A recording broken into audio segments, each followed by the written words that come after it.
Halo teman-teman, baiklah pada kesempatan kali ini kelompok kami akan membahas mengenai belajar tentang pendidikan yang mencerdaskan moral menurut Michelle Borba. Untuk materi pertama akan disampaikan oleh teman saya. Baiklah, pertama itu adalah biografi Michelle Borba. Michelle Borba adalah seorang psikolog yang sudah banyak dikenal di belahan dunia. Beliau tinggal di Palm Springs, California. Suaminya bernama Craig dan memiliki 3 orang anak yang bernama Jason, Adam, dan Zed. Beliau belajar di psikolog di perguruan tinggi di Universitas Santa Clara dan menerima gelar sarjana psikolog pendidikan dan konseling. Yang kedua ada profesi Michelle Borba. Michelle Borba adalah seorang pendidikan yang terkenal secara internasional. Beliau adalah seorang penulis yang meraih penghargaan dan pakar pengasuhan karena strategi berbasis solusinya untuk memperkuat karakter, ketahanan, dan untuk mengurangi kekejaman teman sebaya anak-anak. Borba juga melakukan pendekatan untuk mengatasi anak-anak yang secara fisik, perilaku, dan emosi kurang baik. Yang ketiga adalah karya-karya Michelle Borba. Selain sebagai psikolog dan pendidikan, Michelle Borba juga seorang penulis. Karya-karyanya dapat dinikmati oleh masyarakat luas dalam bentuk tulisan atau buku. Adapun karya-karyanya tersebut, yang pertama ada buku Tereba, kedua ada Crucial Self, yang ketiga ada Building Moral, keempat ada buku Solusi Parenting. Yang kelima adalah buku Pembangun Empati, keenam buku 12 Rahasia Sederhana yang Diketahui Ibu Sujati, yang ketujuh ada buku Attitude, yang kedelapan ada buku Pembangunan Harga Diri Islam. Selanjutnya akan dibahas oleh teman saya Manda. Baiklah, selanjutnya kita akan membahas mengenai konsep utama pendidikan yang mencerdaskan moral. Menurut Borba, moral adalah seperangkat nilai dan prinsip yang membantu kita untuk membedakan hal yang benar dan salah dan menuntut kita untuk bertindak yang baik dan adil. Moralitas ini bukan hanya sekedar mengetahui apa yang benar, akan tetapi juga memiliki keberanian untuk mengatakan hal yang benar, bahkan ketika kita berada di situasi yang sulit. Borba menekankan bahwa kecerdasan moral ini adalah kunci untuk membangun karakter yang kuat dan menjalani kehidupan yang lebih bermakna.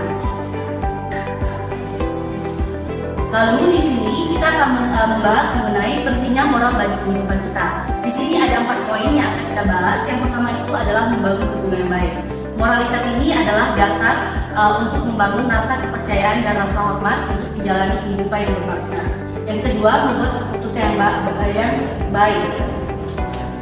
Adanya moralitas ini membantu kita untuk membuat keputusan yang baik dan benar.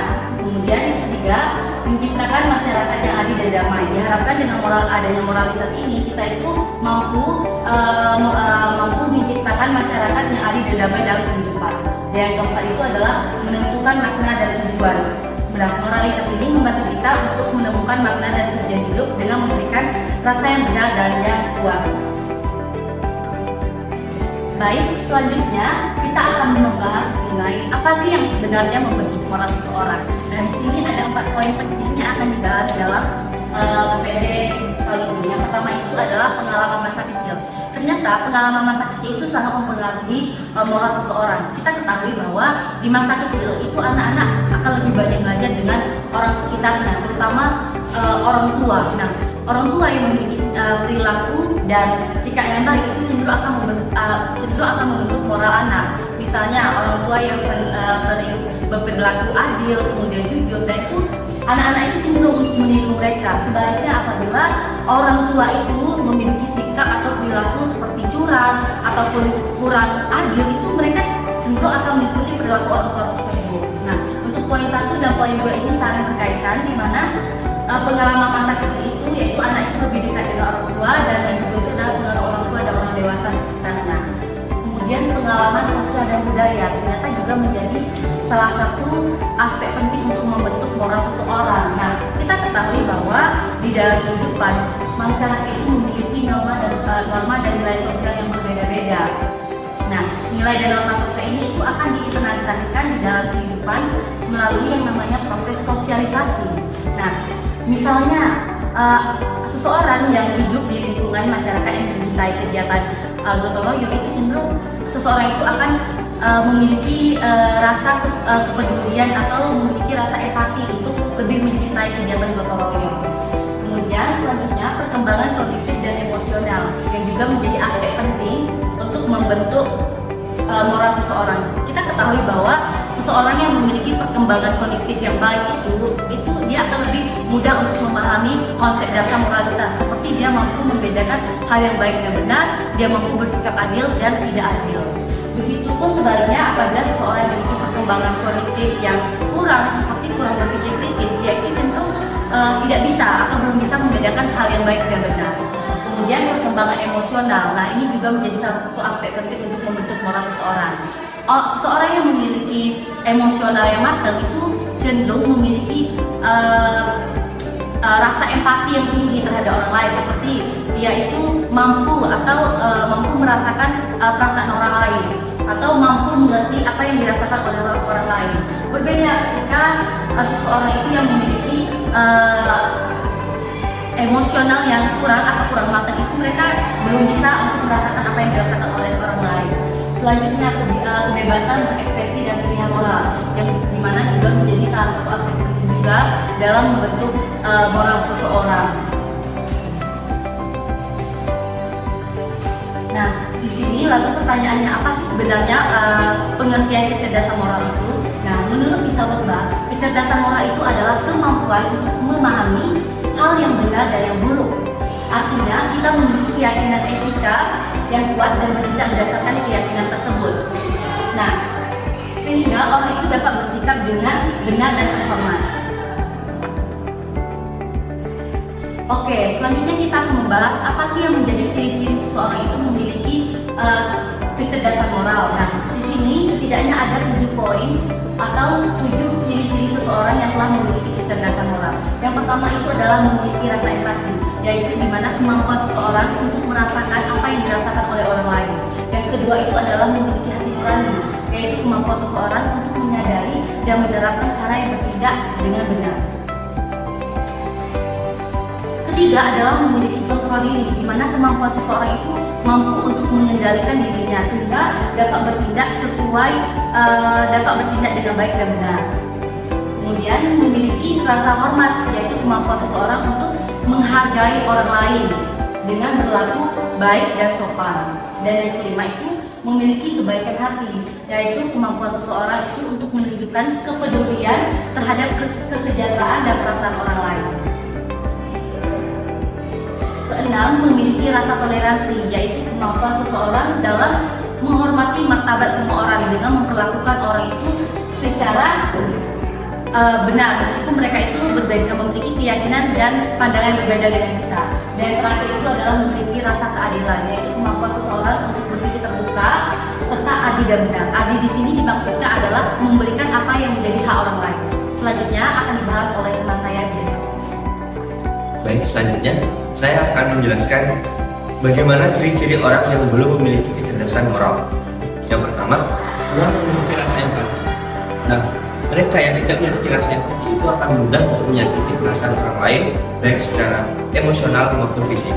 Kemudian yang kedua, tidak memiliki hati nurani. Nah, seseorang itu akan bertindak atau bersikap tidak jujur kepada orang lain, bahkan akan menggunakan teknik manipulasi untuk mendapatkan apa yang mereka inginkan. Kemudian yang ketiga, tidak memiliki kontrol diri.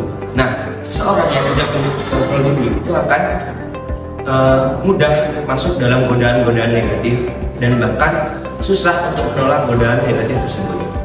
Dan yang keempat, tidak memiliki rasa hormat. Nah, seseorang di sini yang tidak memiliki rasa hormat itu tidak akan menghormati orang lain, artinya mereka akan bertindak seenaknya kepada orang lain dan bahkan mereka tidak akan mau untuk mempertimbangkan perasaan orang lain tersebut. Dan yang kelima, tidak memiliki rasa kebaikan hati. Nah, seseorang tidak memiliki rasa kebaikan hati ini itu enggan untuk membantu orang lain, padahal mereka mampu untuk membantu orang lain. Dan yang keenam, mereka tidak memiliki rasa toleransi. Nah, rasa toleransi di sini itu seseorang tidak mampu untuk menerima ataupun menghargai setiap perbedaan yang dimiliki oleh orang lain. Kemudian yang ke-7, tidak memiliki rasa keadilan. Nah, rasa keadilan yang di sini sudah dijelaskan oleh teman saya Amanda tadi, yaitu tidak mampu untuk memberikan hak-hak yang dimiliki oleh setiap orang. Jadi artinya di sini orang yang tidak memiliki rasa keadilan itu akan memihak pada orang-orang tertentu atau kelompok-kelompok tertentu. Bahkan mereka akan mendiskriminasi orang lain tanpa alasan yang jelas. Oke, yang selanjutnya, bagaimana cara meningkatkan kecerdasan moral? Nah, menurut Michelle Bourbon sendiri itu ada 7 cara untuk meningkatkan kecerdasan moral. Yang pertama, empati. Nah, empati di sini mengajarkan kepada anak-anak untuk memahami dan merasakan perasaan orang lain. Dan yang kedua, hati nurani. Orang tua dapat membantu anak-anak untuk mengenali suara hati mereka dan menggunakannya untuk keputusan yang baik dan juga benar. Dan yang ketiga, kontrol diri. Nah, orang tua ini berperan sangat penting untuk mengajarkan anaknya untuk mengendalikan emosinya sehingga mereka tidak mudah untuk masuk ke dalam godaan-godaan negatif. Kemudian yang selanjutnya, keempat, rasa hormat. Orang tua dapat mengajarkan anak-anak untuk menghormati diri sendiri dan orang lain meskipun ketika perasaan mereka itu berbeda-beda. Dan yang kelima, kebaikan hati. Orang tua dapat mendorong anak untuk melakukan perbuatan baik tanpa mengharapkan imbalan. Baik, yang selanjutnya, yang keenam, itu toleransi.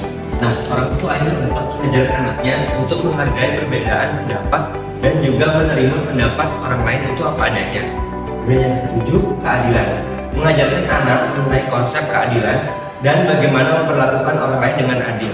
Sehingga pada nantinya itu anak itu dapat secara netral itu tidak memihak ataupun kepada orang lain itu secara individu, tapi melainkan secara berkelompok.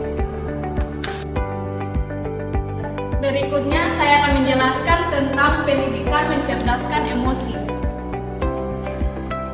Ciri-ciri pendidikan yang mencerdaskan emosi antara lain 1. Menanamkan nilai etika dan moral yang kuat. Pendidikan tidak hanya menyampaikan pengetahuan, tapi juga menanamkan nilai-nilai kebaikan, kejujuran, tanggung jawab, kedisiplinan, dan kepedulian terhadap sesama. Yang kedua, mengembangkan kemampuan berpikir kritis dan reflektif. Pendidikan mendorong peserta didik untuk menganalisis, mengevaluasi, dan merefleksikan tindakan mereka dari sudut pandang moral. Yang ketiga, mendorong pengembangan karakter yang baik. Yang keempat, menciptakan lingkungan belajar yang kondusif. Sekolah harus menjadi tempat yang aman, nyaman, pengembangan moral peserta didik. Yang berikutnya, mengintegrasikan pembelajaran moral dalam kurikulum. Ciri-ciri pendidikan yang tidak mencerdaskan moral yaitu 1. Hanya berfokus pada pencapaian akademik dan nilai-nilai ujian. Pendidikan hanya menekankan pada prestasi akademik, tetapi tanpa memperhatikan pengembangan karakter dan nilai-nilai moral. Kurikulum yang hanya berorientasi pada pengetahuan kognitif. Kurikulum yang tidak mengintegrasikan pembelajaran moral dan etika akan menghasilkan peserta didik yang cerdas secara intelektual tetapi miskin dalam aspek moral. Yang kedua, kurangnya penanaman nilai-nilai etika dan kebajikan. Pendidikan tidak menyediakan ruang untuk mempelajari dan mempraktikkan nilai-nilai moral seperti kejujuran, empati, dan tanggung jawab. Yang ketiga, lingkungan belajar yang tidak kondusif. Sekolah atau institusi pendidikan yang tidak aman, penuh dengan persaingan tidak sehat, dan kurang pengawasan dapat menghambat perkembangan moral peserta didik.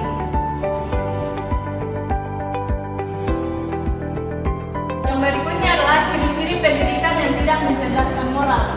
Yang pertama, pendidikan yang tidak mencerdaskan moral memiliki berbagai ciri-ciri antara lain. Yang pertama, terlalu menekankan aspek kognitif atau pengetahuan semata tanpa diimbangi dengan pengembangan karakter dan nilai-nilai moral yang kuat. kedua, kurangnya penanaman nilai-nilai etika, integritas, dan tanggung jawab sosial dalam proses pembelajaran.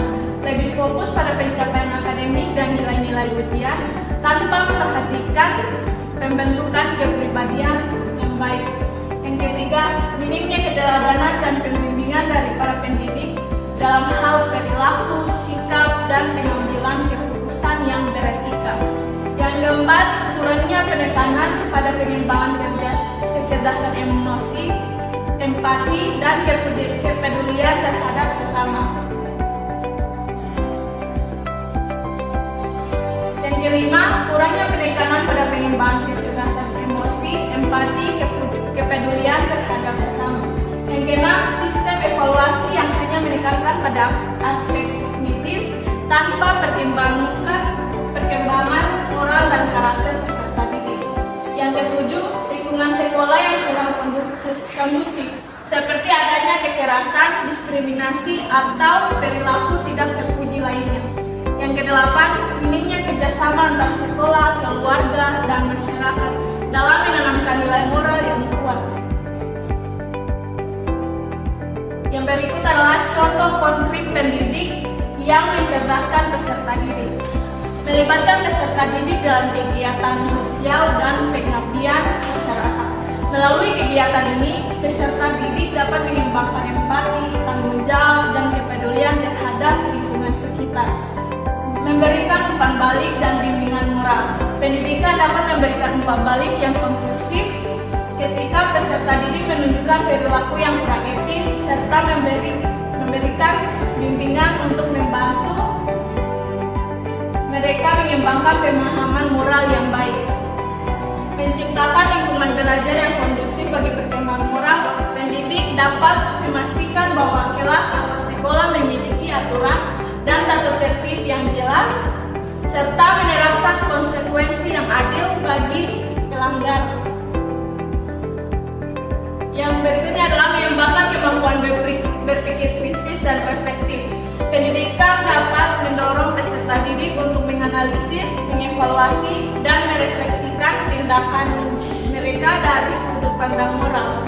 Dengan menerapkan contoh-contoh konkret tersebut, pendidik dapat berperan aktif dalam mencerdaskan moral peserta didiknya, sehingga mereka tidak hanya unggul secara akademik, tapi juga memiliki karakter dan integritas yang kuat.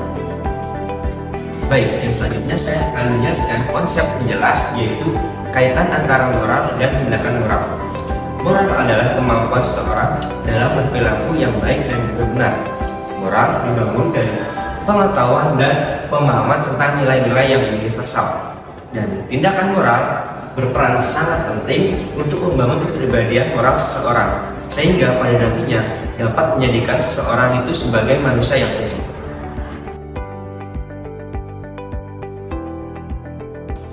Baik teman-teman, di sini kami memiliki pantun. Teman-teman semua boleh bilang pantun cakep ya.